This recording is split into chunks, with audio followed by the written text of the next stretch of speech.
महाराष्ट्र राज्याची स्थापना कधी झाली?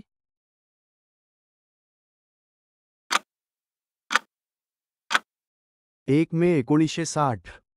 मुंबई महाराष्ट्राची राजधानी कधी बनली? 1 मे 1960. मराठी भाषेच्या आधारे महाराष्ट्राची मागणी करणाऱ्या पक्षाचे नाव काय होते? महाराष्ट्र एकीकरण समिती. महाराष्ट्र आणि गुजरात यांची फाळणी कोणत्या आयोगाच्या शिफारशीनुसार झाली? फजल अली आयोग.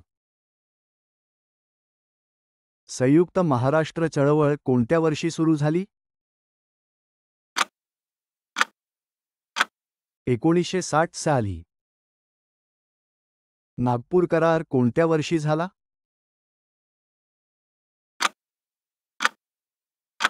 1953 साली.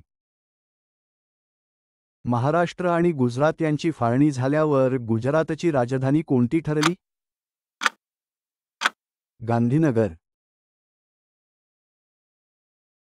कोणत्या नेत्यांना संयुक्त महाराष्ट्र चळवळीचे जनक म्हटले जाते?